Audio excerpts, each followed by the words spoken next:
Waktu itu kalau nggak salah bahasa saya, ibu muhun, mungkin salah atau benar kita nggak tahu. Bahasa sederhana yang kita pahami itu. Kita dari Jakarta, kita habis bawa jenazah bu. Kita dari tadi muter-muter nih udah 3 jam, kita nggak tahu pulang. Kalau untuk arah jalan pulang ke Jakarta, jalannya kemana ya bu? Kita belum buka kaca jendela pintu. Teh, coba lihat teh, bener gak ini rumahnya tadi? Kita semuanya kaget. Rumah itu tetap nggak ada yang beda, nggak ada yang beda. Penerangannya nggak beda. Penerangannya perkiraan 5 watt lah, lampu 5 watt. Cuma sosok kedua orang tua tadi, pasangan itu nggak ada. Dan rumah itu jelas banget kita lihat, itu rumah kosong.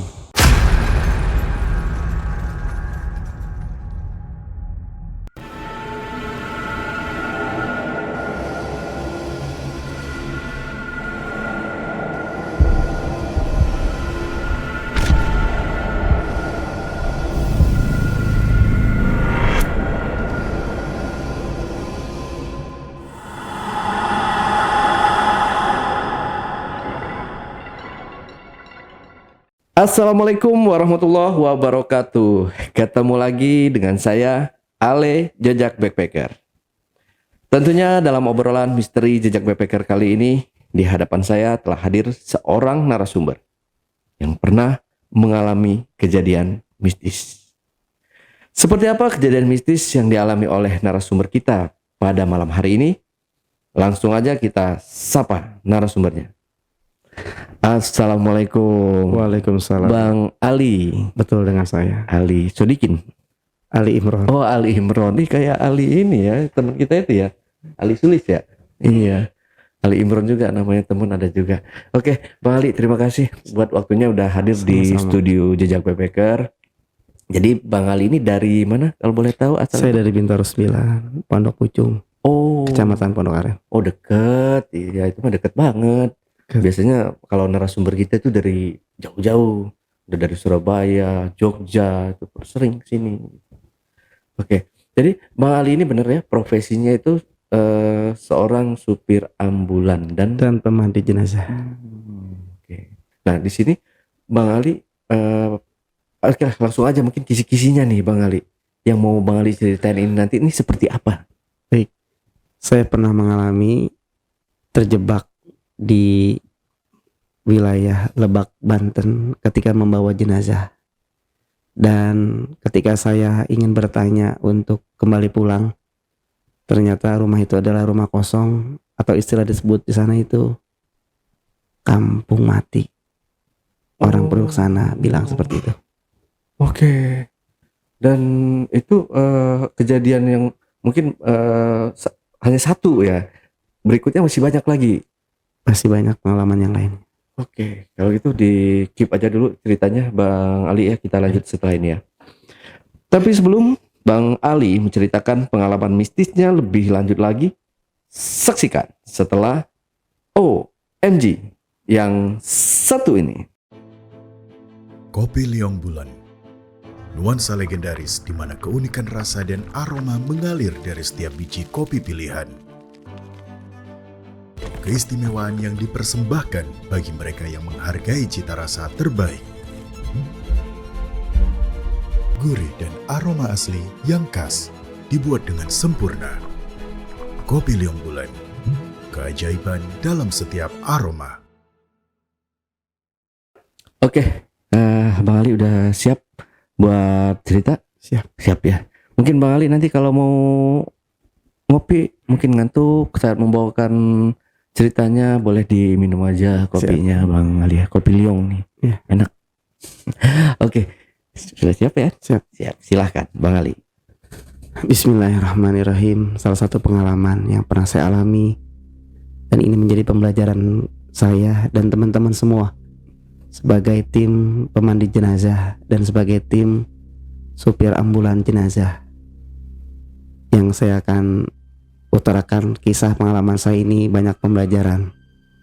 Tepatnya di tahun 2023 akhir, mungkin bulan November atau Desember awal, saya pernah memandikan jenazah salah satu warga di kelurahan Pondok Pucung. Setelah saya mandikan, saya sholatkan setelah sholat zuhur, dan kesepakatan keluarga itu ternyata almarhum harus dimakamkan di daerah kampung kelahirannya, tepatnya di Banten, wilayah Lebak, yang kampungnya sengaja saya rahasiakan. Maka berangkatlah pada hari itu, kalau tidak salah hari Sabtu. Saya sebagai supir ambulan di depan, dan di sebelah kiri saya mengajak Pak RT, dan di belakangnya itu ada adiknya almarhum dan si pemilik kontrakan. Berangkatlah kita jam 13.00 kemungkinan sampai ke daerah Lebak itu perkiraan pada asar. Sampailah jam 15.30. Kemudian untuk menyingkat waktu, langsung jenazah itu dimakamkan. Dan kondisi pada saat itu suasananya agak mendung, tapi belum turun hujan. Dan kondisi angin itu agak kencang lah. Maka untuk menghindari turun hujan, kondisi cuacanya kurang memungkinkan, maka disegerakan untuk dimakamkan. Setelah dimakamkan itu perkiraan selesai jam 17.10 lah. Setelah itu saya bilang sama Pak RT, "Teh, kita pulang aja yuk. Nanti kita kesorean nih pulang." Terus saya ngobrol juga sama si pemilik kontrakan. Katakanlah saya sebut namanya Bang Haji. "Bang Haji, kita balik yuk, nanti kesorean," saya bilang gitu. Terus kata Bang Haji, "Tanggung, kita rebahan aja dulu. Kita sholat maghrib." Dan kebetulan memang dari rumah almarhum ke masjid itu gak sampai 50 meter dekat. Maka akhirnya kita putuskan bersama bahwa kita pulang itu setelah sholat maghrib. Jam 18.30 kita pamitan sama keluarga almarhum. Dan ketika kita pamit, ternyata adiknya almarhum itu tidak ikut pulang. Di situ akhirnya kita bertiga bingung. Dan perkampungan itu ada di tengah hutan bambu dan sangat pelosok sekali. Kita pulang setelah sholat maghrib itu karena kita punya keyakinan adiknya almarhum pulang ikut kita.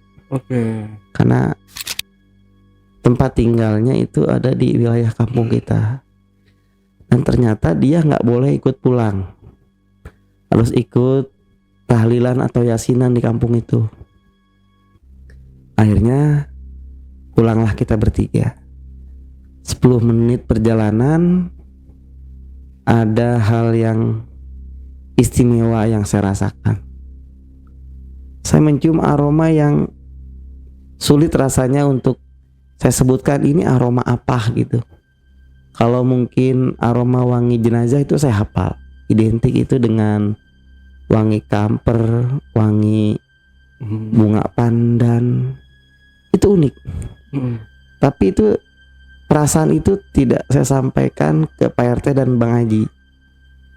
Lalu saya bilang ke Pak RT, "Teh, setel YouTube ayat Al-Quran."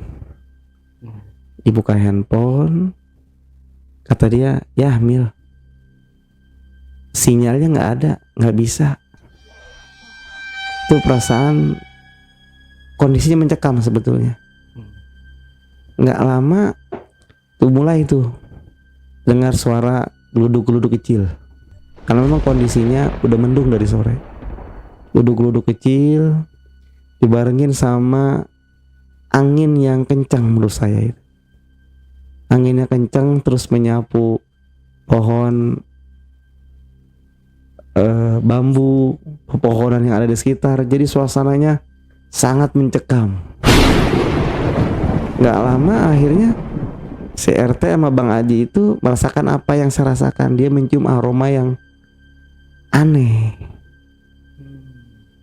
Terus saya coba buka jendela mobil, mungkin ngap, mungkin gitu, karena AC. Saya buka, tapi tetap aroma istimewa itu masih kita cium. Nah, kita tutup lagi jendelanya. Nggak lama dari itu langsung tahu-tahu hujan turun, sangat deras sekali. Hujan yang deras, terus angin yang juga kenceng, dan posisi kita itu ada di tengah hutan bambu lah. Yang kiri kanan itu hutan yang sangat lebat, dan trek perjalanannya belum bagus, jadi masih bebatuan. Hujan deras. Terus kita lihat itu ada karet wiper yang putus, yang copot gitu. Terus kita perhatiin lagi, kok wiper itu ada kepalanya, ada motif warna oranye di kiri kanannya, ada kepala. Oh, jangan-jangan itu ular. Kita udah mulai merinding. Tadi perjalanan kita jam 18.30 itu kita nggak terlalu banyak ngomong karena suasana yang kita rasakan mencekam. Nggak enak ngomong, nggak enak. Apalagi ditambah pada saat hujan deras, kita juga nggak bisa menyetel atau sumber suara yang bisa menghibur psikis kita. Terus akhirnya saya ambil keputusan untuk menghidupkan sirine ambulan. Jadi kuping kita itu ada suara-suara, atau saya bisa fokus mengendarai gitu. Nggak terlalu sepi, nggak terlalu hening. Lanjut perjalanan, akhirnya ular tadi itu hilang begitu aja. Mungkin kena wipernya. Padahal perasaan kita bertiga itu sama. Perasaan yang sangat menakutkan. Perasaan yang nggak nyaman, kita pengen balik, tapi kita nggak bisa balik karena kita trek perjalanan, maksudnya itu nggak bisa ada kondisi yang putar arah, putar balik. Terus perjalanan kondisi hujan masih deras. Perkiraan 200 meter dari tadi yang kita alami ada ular itu, kita lihat sosok ibu-ibu sedang berjalan. Jadi berpapasan dengan kendaraan kita, dengan kondisi kepalanya terikat sama kain gitu atau kerudung, terus rambutnya juga acak-acakan kena air hujan, sambil membawa karung entah isinya apa. Dan pandangan saya ke depan itu nggak lebih dari 10 meter karena kabut suasananya. Terus ibu itu langsung ngasih isyarat gitu, sambil komat kamit. Kita nggak ngerti apa yang dimaksud karena derasnya suara hujan. Terus kita berhenti. Si ibu tadi itu mendekati mobil kita sambil pukul-pukul, ngasih isyarat. Mungkin kalau saya bisa baca dari ekspresi mulutnya, ulah gitu, gerakan mulutnya ulah balik gitu. Terus RT karena posnya ada di sebelah kiri saya dan si ibu itu juga ada di sebelah kiri mobil, si RT hanya ngasih simbol isyarat tangan aja. Dah, kita yakin aja ya, baca bismillah aja, lanjut aja ya, saya bilang gitu sama teman-teman. Dah, kita lanjutin perjalanan. Alhamdulillah kira-kira 500 meter perjalanan kita itu kondisi hujan sudah mulai reda, dan alhamdulillah kita ketemu perkampungan. Karena kita lihat perumahan-perumahan, tapi belum ada tanda-tanda aktivitas kehidupan orang yang saya lihat di situ. Atau mungkin motor lewat, atau ada aktivitas perdagangan, nggak ada sama sekali. Cuma posisinya ada perumahan, tapi nggak terlalu banyak. Perkiraan kiri kanan kita melewati ada 10 rumah lah, belasan lah mungkin. Dan kondisi jalannya udah menginjak aspal, tapi nggak terlalu bagus. Lalu kita ketemu tempat yang hamparannya luas. Terus di sana ada penerangan, dan pas kita lihat itu sepertinya gubuk, mungkin pos ronda kali. Kan ada tulisannya pos ronda. Baru saya mau bilang ke RT, "Teh, kita berhenti di sini dulu yuk, ngenakin badan." Karena kondisi kita dari awal sampai saya putuskan untuk berhenti di sini ngenakin badan itu, psikis kita nggak nyaman banget, terutama saya sebagai supir. Akhirnya saya berhenti ngerem, baru mau noleh ke kiri bilang ke si RT, "Kita istirahat di sini." Itu tiba-tiba ada sosok bapak-bapak, entah usianya berapa, karena mukanya ketutup sama topi caping, ketuk ke jendela mobil sebelah kanan saya. Itu terus dia bilang entah apa itu, sepertinya yang bisa kita ambil bahasa tubuh dia, isyarat sama bahasa mulut dia itu, ulah kadi itu jalannya terjal, kita terjemahkan seperti itu. Iya, terima kasih Pak, terima kasih, karena kita juga tak bisa menyampaikan bahasa yang sama, bahasa Sunda Banten. Ya kita cuma bisa ngasih isyarat tangan. Akhirnya kita jalan ke depan itu, perkiraan nggak sampai 50 meter lah. Senada putar balik. Yang anehnya itu Pak, ketika kita muter balik dan saya mau mundurkan kendaraan, di spion sebelah kanan saya itu ada sosok bapak-bapak yang tadi dan ngebantu untuk memarkirkan mundur kendaraan kita. Saya kenal sosok itu, kenapa orang yang tadi, karena dia pakai caping. Mungkin saya anggap itu bukan orang, atau itu orang, karena saya hanya bisa melihat itu dari spion sebelah kanan dan kondisinya hujan, kondisinya gerimis, bukan hujan deras. Oh, ini bukan orang mungkin. Akhirnya si RT yang di sebelah kiri saya suruh untuk memastikan, "Teh, coba dah buka jendela, lihat orang yang tadi bukan." Berarti dia buka jendela, dia keluarin kepalanya, tutup lagi. Kita terkejut sampai dia bilang, "Mil," dan saya dipanggil Amil biasanya. Iya, orang yang tadi. Jadi saya maksudnya mau mundurin kendaraan tuh mikir lagi, kok jadi begini ya? Udah bismillah, saya beraniin diri, saya mundur, dan dia ikut parkirin kita. Jarak kendaraan ke dia itu cuma 4 meter. 4 meter, jadi gak terlalu jauh, dan sosoknya kelihatan manusia. Mundur ke belakang, dan setelah itu berarti posisinya ketika saya mundur ke belakang, dia posisinya ada di samping mobil sebelah kanan. Berarti di belakang lengan kanan saya lah, atau pintu kanan saya. Jadi saya jelas ngeliat sosoknya orang ada di sebelah kanan saya ngebantu parkirin. Nah, sambil saya lihat sosoknya yang di spion itu, sambil saya maju ke depan, gak lama perjalanan tahu-tahu hilang. Dan kondisi kita makin panik. Si RT, Bang Haji itu kan duduknya itu di belakang, di depan tuh keranda. Dia minta pindah ke depan, dan kondisi mobil tuh kalau dipaksain bertiga itu nggak bisa. Akhirnya dia hanya nyelip di tengah antara dua kursi depan itu, tangannya masuk ke kursinya PRT-nya di sebelah kiri.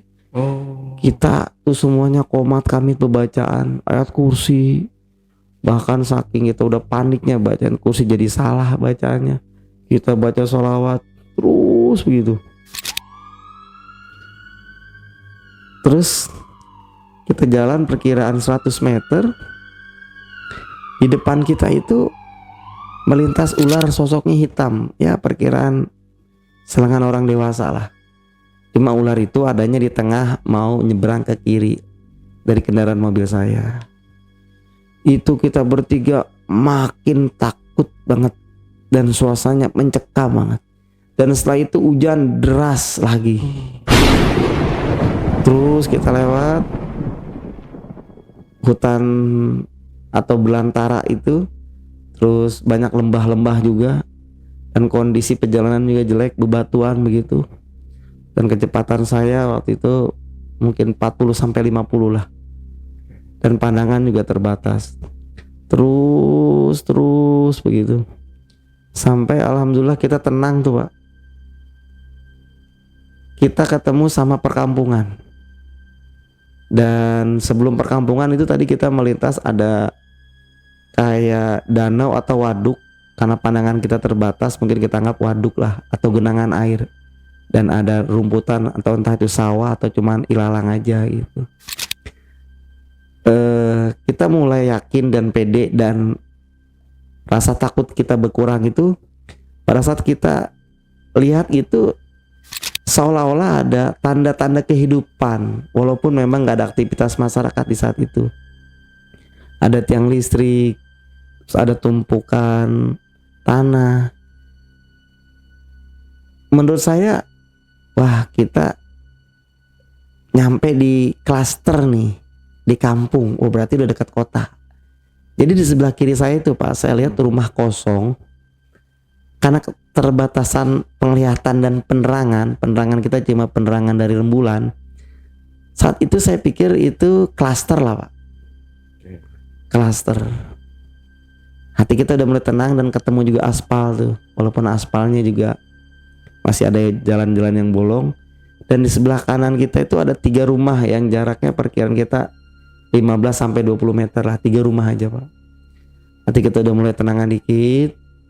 Terus sempat Bang Haji yang belakang, Mil, kita kalau bisa nanti tanya nih kalau ada orang yang ada di depan atau di rumah itu tuh, di klaster. Iya Bang Haji.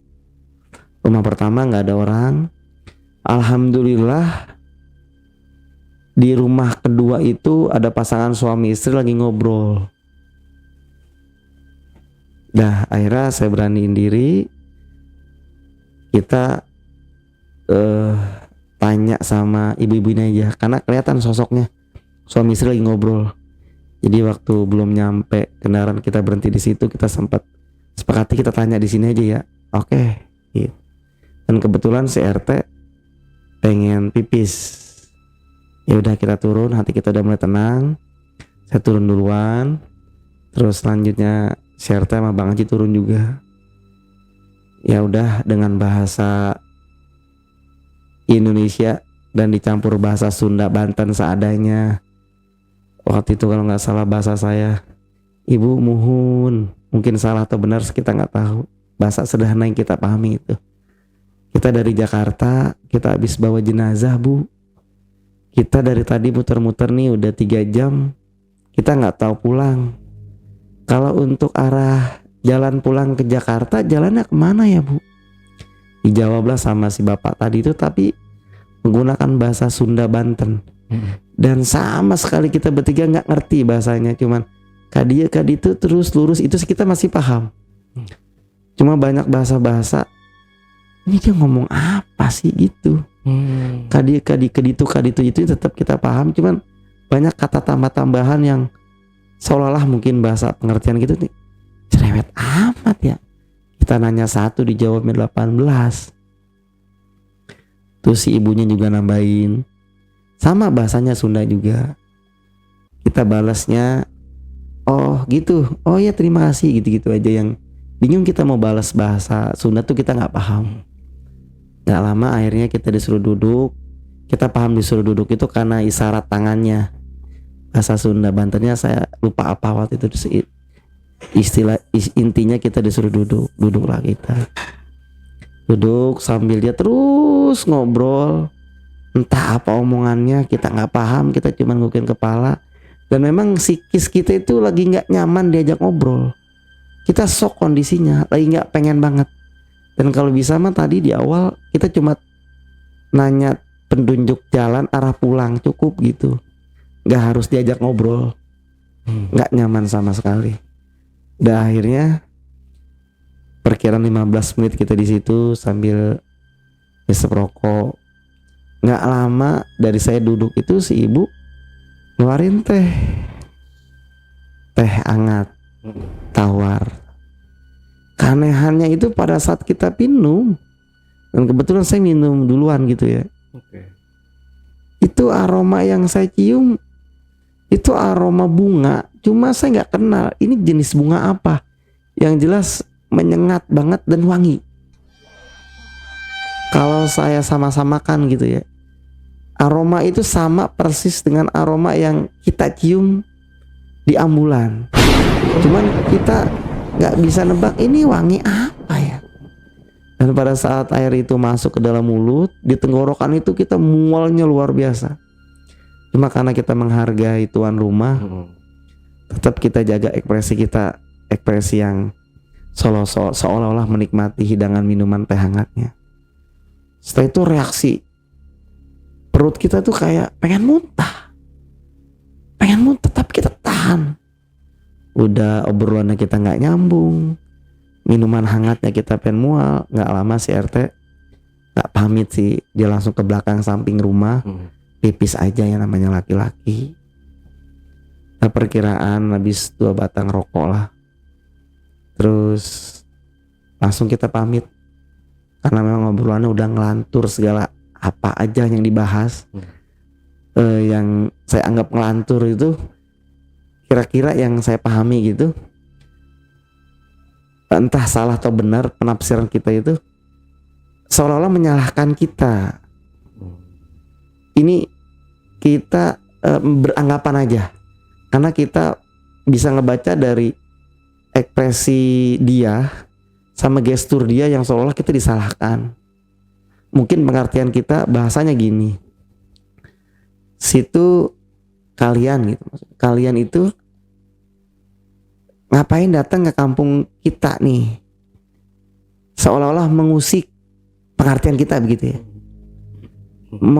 seolah-olah mengusik keberadaan leluhur di sini. Kita lupa bahasa Sundanya apa. Jadi kita udah merasa nggak nyaman. Terus yang terakhir itu dia ada ekspresi dan intonasi yang kuat dan tegas. Ulah, pulang, gitulah kira-kira. Pulang gitu. Jadi kita bisa mengartikannya. Ini ada tekanan kita disuruh pulang. Iya bu, iya gitu. Tapi dia sih nggak ngasih tahu jalannya kemana-mana, nggak. Cuman di awal tadi aja. Udah, akhirnya kebetulan saya masuk mobil duluan gitu. Pada saat saya buka pintu mobil sebelah kanan, dan rumah tadi si pasangan suami istri itu sebelah kanan. Jadi saya langsung buka.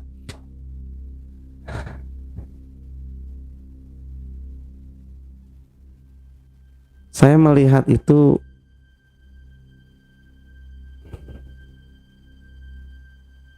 kain keranda itu. Kain keranda. Kain keranda yang biasanya ada di keranda. Oke. Itu kain keranda, tahu-tahu sudah terlipat rapi dan adanya di stang setir di tengah antara setir dan dashboard gitu ya. Oh. Dan kita tahu kalau kain penutup keranda itu posisinya memang nggak rapi. Jadi masih acak-acakan, ucul-uculan, dilemparin, ditaruh di tengah itu aja. Saya mau ngasih tahu ke teman-teman itu, Pak RT sama Bang Haji, cuma khawatir dia ada perasaan yang nggak nyaman. Saya sempat luar biasa shock pas mau buka pintu, karena pada saat saya masuk saya megang setir, kok ada bahan? Karena penerangan terbatas ya, penerangan cuma sumbernya dari rembulan, dari bulan. Pas saya pegang, kok kain? Udah akhirnya saya duduk. Perasaan saya luar biasa saat itu, ngeri, takut, mencekam banget. Karena tadi kita di awal pada saat di rumah kita dimarah-marahin, ada yang salah di kita. Terus kalau saya pikir-pikir yang dari awal kita berangkat, keanehannya ketemu ular, ada ular lagi, ketemu ibu-ibu, ketemu bapak-bapak, ini apa gitu. Pas saya megang, saya baru sadar sepenuhnya gitu, all out. Ketika saya megang kain keranda tadi. Pas duduk, saya ambil kain kerandanya, saya balikin ke belakang. Teman-teman ya udah masuk tuh, Pak RT di depan, biasa Bang Haji di belakang nyelip tangannya ke bangku di belakang Pak RT. Udah kita jalan ke depan, perkiraan 50 meter lah atau nggak sampai 100 meter, si RT minta balik. Mil, balik Mil. Apa sih teh balik? Udah lanjut aja. Udah ngeri begini kita. Gue baru ingat nih, tadi waktu gue kencing, sweater gue ketinggalan. Gue cantolin di paku di tiang rumah yang tadi. Gak usah teh, gak usah, karena saya tadi ngerasain tadi tuh kain keranda itu, saya udah deg-degannya luar biasa. Udah balik, gak usah, udah kita jalan aja. Saya paksain buat jalan. Mil, dia agak marah, jadi ekspresinya agak naik. Itu sweater anak gua, sweater alma mater. Anak gua mah kalau marah repot dah. Kita balik. Nggak usah, nggak, udah nanti gue beliin. Kalau masih Adam kita beli. Nggak, balik, dia minta balik. Karena akses di depan itu putar baliknya saya juga nggak tahu. Kita lihat sih kiri kanan itu mungkin kayak ada tanah merah dibelan itu. Jadi kayak seolah-olah itu ada.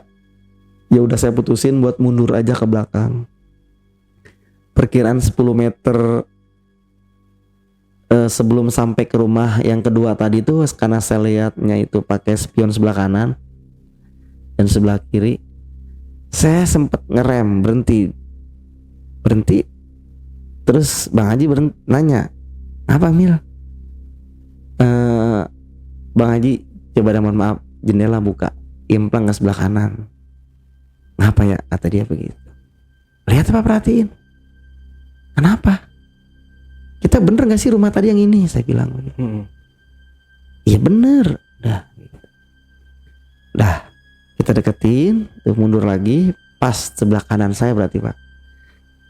Kita belum buka kaca jendela pintu. Teh, coba lihat teh, bener gak ini rumahnya tadi? Kita semuanya kaget.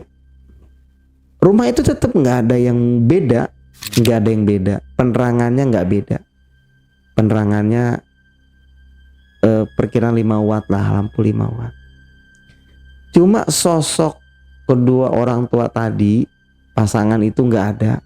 Dan rumah itu jelas banget kita lihat, itu rumah kosong. Padahal kita tahu memang rumah itu rumah jelek. Kita tahu rumah umum lah, udah bata gitu.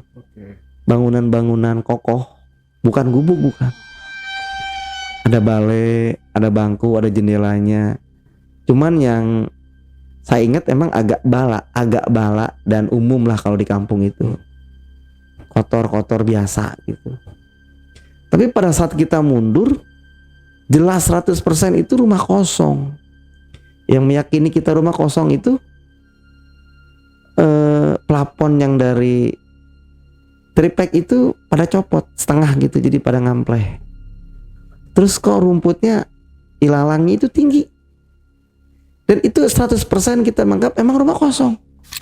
Padahal waktu kita ke situ, seolah ya rumah umum lah. Oh mungkin yang belakang kali. Coba mungkin satu lagi, mundur lagi kita ke rumah pertama. Mundur lagi, oh bukan ini, bukan. Diperkuat sama CRT. Bukan, kayaknya emang betul yang tadi itu. Yang tengah. Gue inget banget waktu gue pipis ada pohon bambunya. Dari kita maju lagi, ngerem lagi, kita lihat lagi, kita buka, pasin jendela. Dan jaket itu ada betul nyangkut di tiang, di paku gitu. Nah, kondisi kita udah mencekamnya luar biasa itu bertiga. Ambil, Allah Akbar, teh cepet ambil teh. Saya maksudnya biar tetap konsentrasi pandang ke depan. Biar tenang, tapi saya tegas. Teh cepet ambil. Mil gue takut Mil. Cepetan teh ambil. Mil gue takut Mil. Teh cepet ambil, teh cepet teh. Gue takut. Terus sempat bilang ke Bang Haji, Bang temenin saya yuk. Enggak. Cepetan teh. Akhirnya Akhirnya kita daripada debat begitu, saya putusin saya turun walaupun saya nggak nyaman, agak marah. Udah saya tarik rem tangan, saya turun. Perkiraan dari jalan menuju ke rumahnya itu lataran itu ya 5 meter lah. Langsung saya lari, kondisi itu gerimis ya, bukan hujan lagi, gerimis masih tetap. Udah saya buka pintu, saya ambil jaketnya, udah langsung kita ngebut, entah kecepatannya berapa dengan kondisi trek jalan yang rusak. Kita udah segala apa aja kita yang baca buat nenangin, dan kondisi mobil itu sirenenya tetap saya nyalain biar kita nggak terlalu sepi dan hening gitu. Udah saya ngebut, udah sambil segala bacaan. Si RT kondisinya udah kayak orang kesurupan. Dan saya ngelihat waktu saya nengok ke belakang begitu, si RT kayak orang kesurupan, saya tambah panik. Kalau Bang Aji kan nggak tahu, dia pegangan di bangku belakang si RT begini, yang lihat mukanya. Si RT diem aja begini nih.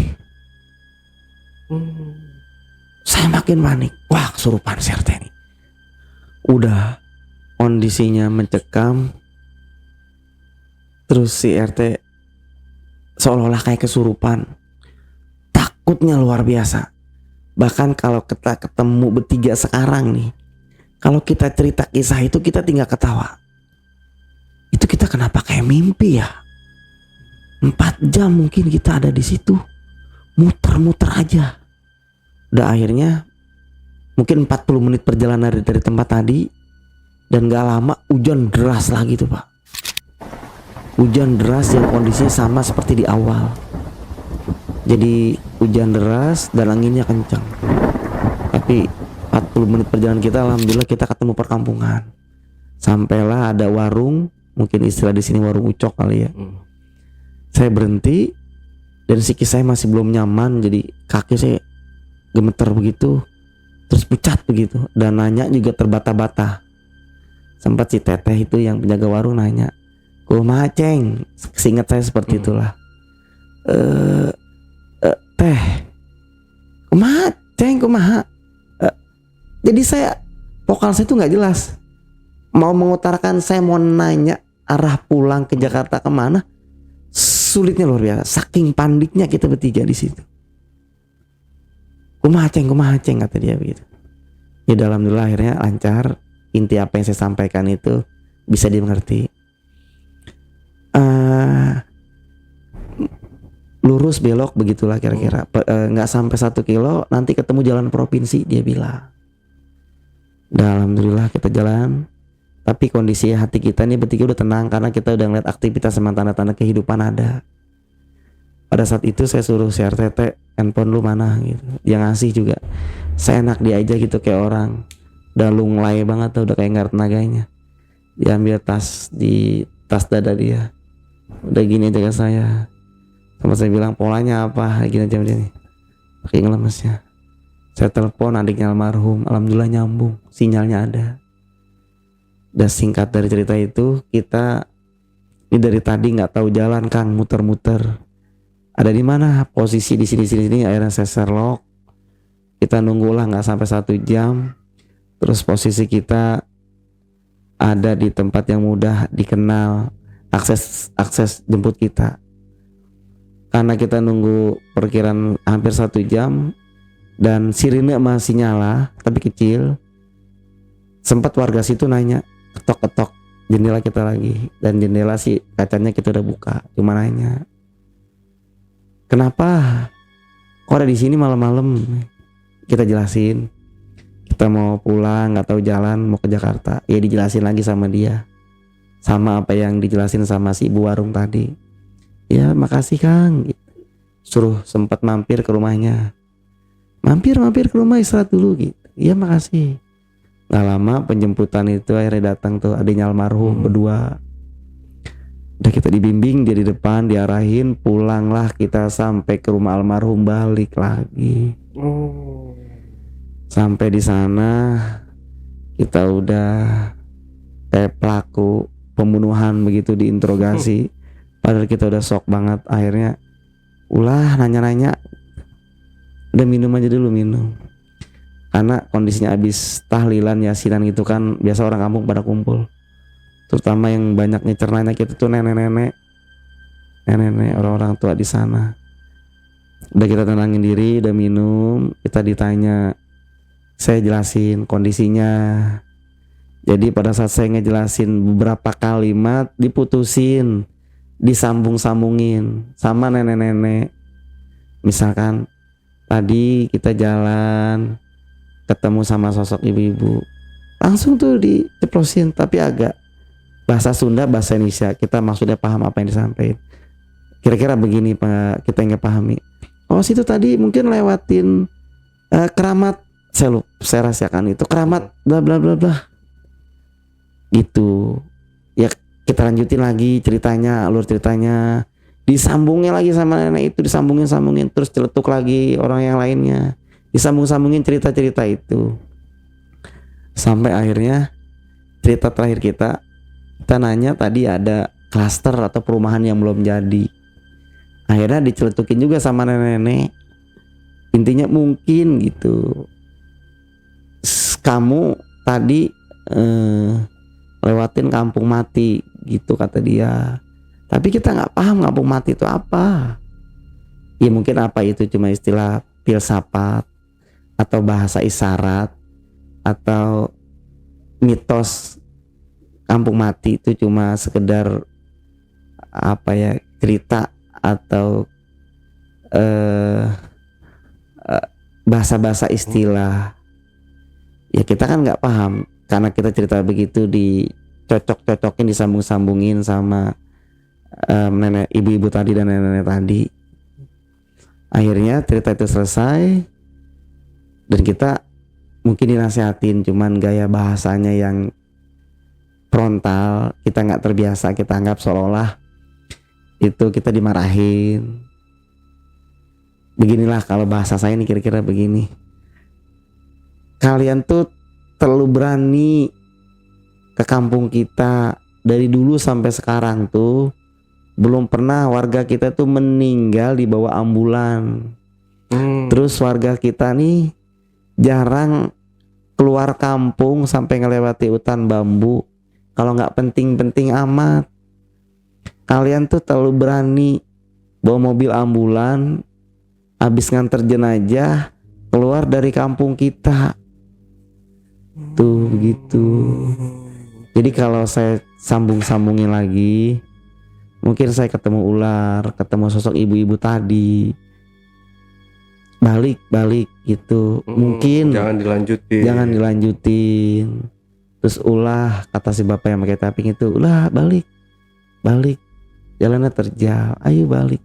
Mungkin kampung itu ada adat istiadat yang mana malam itu tidak ada aktivitas, mungkin kendaraan itu ya, atau orang asing yang di situ yang masih menjaga mitos atau leluhur yang kuat. Kita datang ke situ harus mengganggu ketentraman mungkin leluhur-leluhur yang ada.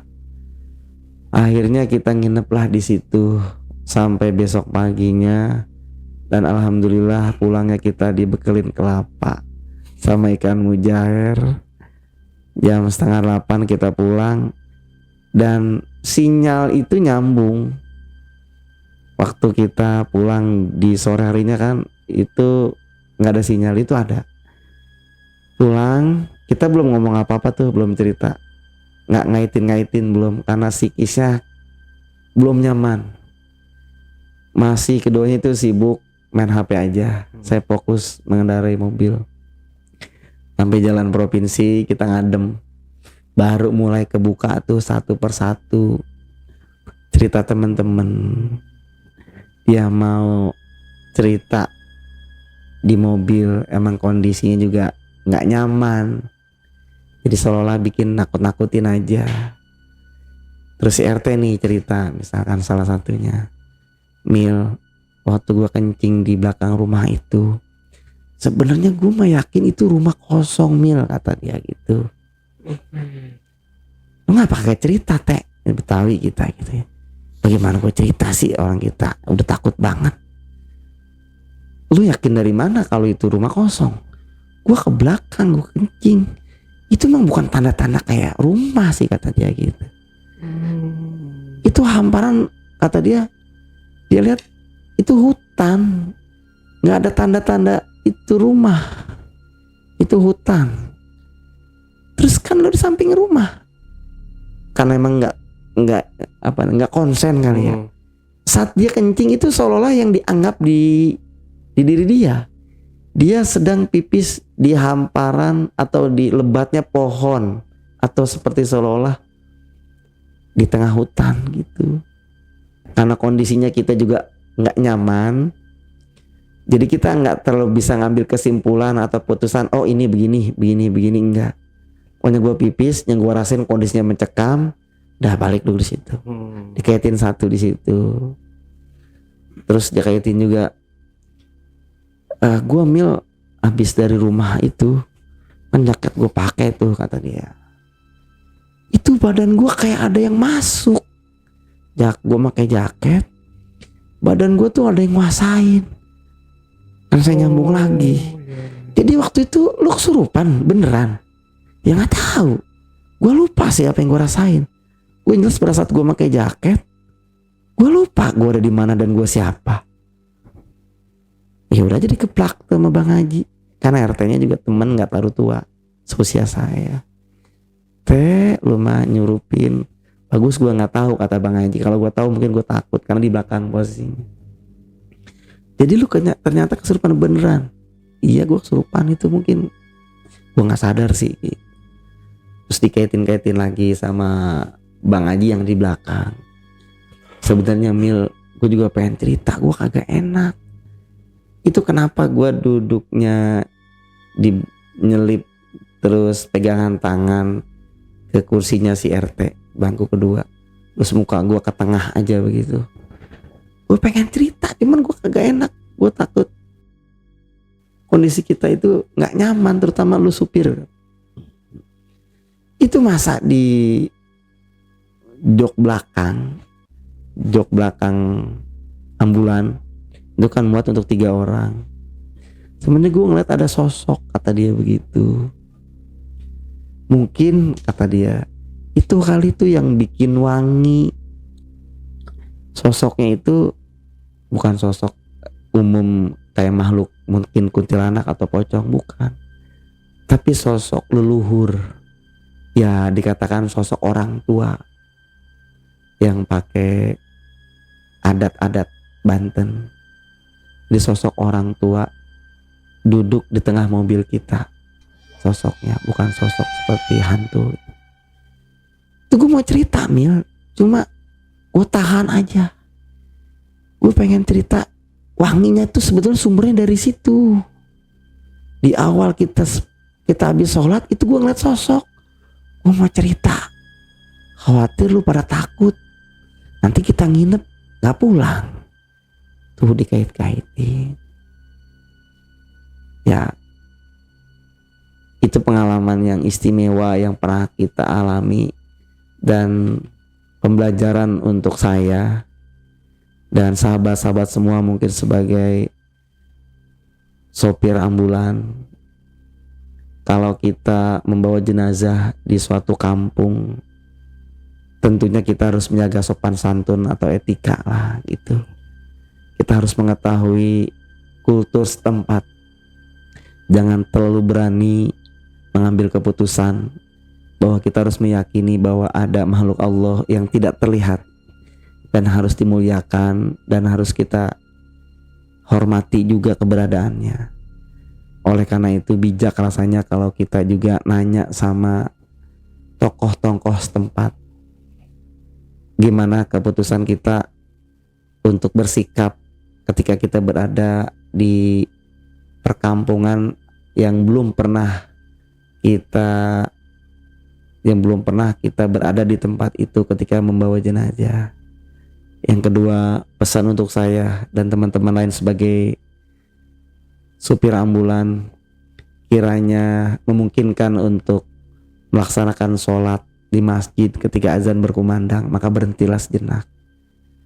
Karena hendaknya sepandai-pandainya pembelajaran itu adalah pembelajaran tentang kematian, karena sesungguhnya kita akan mati. Oleh karenanya ini bukan sedang menceritakan kekurangan almarhum atau siapapun, tapi ini bagian dari pembelajaran untuk diri saya, untuk lebih peka, untuk lebih banyak kehati-hatian. Nah, berarti yang kan minum tadi pas di rumah kosong, Iya. Bang Ali ya. Dibikinin teh, rasanya kayak ada yang beda gitu. Tapi Iya. setelah balik lagi itu kayak bekas minuman atau sisa gelasnya Tidak ada, tidak ada, tidak ada juga. Dan betul-betul tidak ada tanda-tanda kehidupan. Yang tadinya pas dilewatin itu kayak ada kehidupan, pas balik lagi tuh kosong semua. Kosong sama sekali. Tapi itu kampung rame rumahnya, maksudnya rapet. Jarak di antara ini, ada sebelah kanan ini ada 3 rumah, jaraknya perkiraan 10 sampai 20 meter. Tapi di sebelah kiri itu ada banyak perumahan. Menurut saya itu menyerupai klaster atau mungkin rumah kosong, karena hamparannya luas, jauh dan gelap. Jadi saya mengartikan apakah itu rumah kosong yang banyak, atau itu klaster yang belum jadi. Berarti bisa jadi apakah itu mungkin dulunya mau dibikin kayak klaster, tapi Mungkin mandek ya ininya, Mandek. proyeknya. bisa jadi begitu, Akhirnya dibiarkan terbengkalai. terbengkalai. Oh, nggak ada manusia sama sekali itu. Tidak ada itu. Serem banget ya. Padahal waktu mengantarkan jenazah itu kan nggak ada ini ya, nggak ada, maksudnya nggak ada halangan apa-apa gitu, lancar-lancar aja betul. gitu. Dan pada saat kita pulang malamnya itu dituntun, diarahkan untuk balik lagi. Sempat kepikiran saya dan teman-teman juga, kayaknya tadi kita nggak lewat sini dah. Selalu berpikir begitu, terutama saya di depan yang fokus nyupir. Tadi nggak lewat sini nih, selalu bilang hati saya begitu, nggak lewat sini, nggak lewat sini. Tuh. Kalau berangkatnya siang itu, karena adiknya almarhum ini jarang pulang kampung, jadi kita banyak kesasar masuk gangnya. Jadi misalkan mungkin gang kiri, masuk kiri, muter-muter, oh bukan, salah, yang satu lagi kita keluar nyari akses lagi, muter-muter. Jadi tracknya kita nggak hafal. Nah, cuma pada saat kita terutama pagi tuh pulang, kan diarahkan tuh sama adiknya almarhum, sama penduduk setempat juga. Nanti lewatnya sini, ketemu pertigaan, ke sini. Nah, pada saat saya cocokin antara malam dan pulangnya pagi itu beda suasananya. Hutan bambu juga beda. Terus jalannya terutama yang saya ingat banget, jalannya nggak begitu. Mungkin kalau kiri kanan sudah dihafal, sudah diingat lah. Itu karena kiri kanannya pohon, terus nggak ada tanda-tanda yang mudah kita ingat. Saya paling ingat mungkin trek jalannya aja, aspalnya. Dan beda, 70% saya ngerasain beda. Terutama dari trek jalannya itu beda. Jadi bayangin dari 6:30 sampai jalan provinsi itu 10:30. Berapa jam itu kita muter-muter. Dan jalannya sih nggak terlalu banyak kiri kanan, enggak, cuman kita kok lama amat gak nyampe. Nggak ada jalanan belokan seperti Y atau pertigaan atau perapatan, nggak ada, lurus saja. Tapi nggak nyampe. Padahal waktu kita dijemput malam, aksesnya mudah banget, nggak sampai 1 jam. Istilahnya cuma lurus aja nyampe. Waktu kita pulang di pagi harinya juga, akses kita keluar dari kampung itu juga mudah banget. Oh iya, sini udah sampai 1 jam. Ya. Mungkin ya bisa jadi pas pulangnya itu, biasanya kan kalau kita habis ngelayat atau habis ngeliat orang meninggal gitu ya, kita pulang ya ambil wudhu atau ganti baju ya, mandi ya biasanya gitu ya biasanya. Nah mungkin kalau Bang Ali ini kayaknya mungkin dalam keadaan nggak bersih ya. Karena kan sebelumnya kan mengantar jenazah nih, nggak mandi dulu atau gimana gitu. Setelah nggak ikut makamin ya? Ikut. Oh ikut juga kan makamin. Pagi udah ikut makamin dan setelah itu kan langsung pulang nih, nggak bersih dulu. Apa mungkin itu? Bisa aja. Ya Karena wallahu memang alam ya. wallahu alam. Karena kondisi saya itu dari mandiin jenazah 8:30 pagi, terus dibawa ke masjid untuk disolatkan, nunggu sholat zuhur. Memang pakaian saya dari awal itu aja tuh, saya nggak ganti. Saya nggak pulang dulu ganti pakaian. Bisa jadi itu menjadi faktor. Mungkin kotor gitu. Oke, Bang Ali, mungkin ada yang perlu ditambahkan lagi sebelum kita akhiri? Pesan-pesannya mungkin ada yang mau disampaikan ke penonton? Silahkan. Ya, untuk pesan-pesan dari kisah saya ini untuk sahabat-sahabat yang memiliki profesi yang sama, kedepankan ikhlas. Karena profesi jenazah ini profesi yang sangat mulia dan ganjaran pahalanya dari Allah itu seperti 2 gunung Jabal Uhud. Itu kalaupun kita memang kurang dihargai berupa materi, niscaya Allah akan balas dengan 2 gunung Uhud itu. Oke, Bang Ali, terima kasih Terima kasih waktunya. sama-sama. Oke, teman-teman, itulah tadi obrolan misteri jejak backpacker bersama narasumber kita, Bang Ali. Jangan lupa untuk selalu support channel YouTube Jejak Backpacker, subscribe, like, komen, dan share sebanyak-banyaknya video-video YouTube Jejak Backpacker.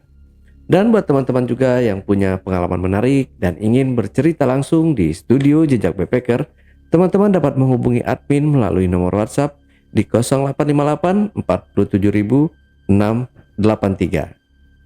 Wassalamualaikum warahmatullahi wabarakatuh. Waalaikumsalam. Oke, Bang Ali, terima kasih waktunya. Sama-sama. Silakan diminum lagi kopi liongnya, Bang Ali. Kopi liong mantap. Sampai jumpa.